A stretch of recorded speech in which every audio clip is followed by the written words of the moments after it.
ఘర్షణలకు పాల్పడినటువంటి ప్రతి ప్రదేశంలో ఎన్నికల సంఘం సీరియస్గా తీసుకుంది. అందులో ఒకటి శివకుమార్, అన్నాబత్తుని శివకుమార్ తెనాలకు సంబంధించి ఇన్సిడెంట్ జరగగానే అతన్ని గృహ నిర్బంధం చేయమంది, ఆయన పోలింగ్ బూత్ల దగ్గరికి వెళ్లకుండా హౌస్ అరెస్ట్ చేయమంది. అట్లాగే తాడిపత్రి నియోజకవర్గం దగ్గర కేతిరెడ్డి పెద్దారెడ్డి వర్గ మీదన దాడికి పాల్పడినటువంటి నేపథ్యంలో కేతిరెడ్డి పెద్దారెడ్డితో పాటుగా అస్మిత్ రెడ్డి, జేసీలని పోలీసులు హౌస్ అరెస్ట్ చేశారు. వాళ్ళని యువతలకి రానియొద్దని చెప్పి తేల్చి చెప్పారు. మరొక వైపును చూస్తే ఎక్కడికక్కడ తాడిపత్రి నియోజకవర్గం ఒక ఎత్తు, ఇతర ప్రాంతాల్లో కూడా సేమ్.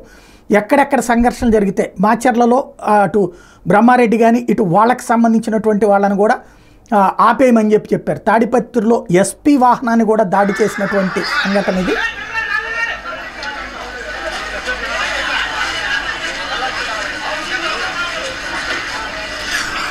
ఎక్కడికక్కడ హౌస్ అరెస్టులు చేయించడం ద్వారా మాచర్ల నియోజకవర్గంలోని వైసీపీ వాళ్ళు దౌర్జన్యం చేస్తున్నారు. మాచర్ల ఎమ్మెల్యే పిన్నెల్లి రామకృష్ణారెడ్డి, అతని సోదరుడు పిన్నెల్లి వెంకటరామరెడ్డిని పోలీసులు హౌస్ అరెస్ట్ చేశారు. ఎక్కడికక్కడ హౌస్ అరెస్టులతో కంట్రోల్ చేసే ప్రయత్నాలు చేశారు.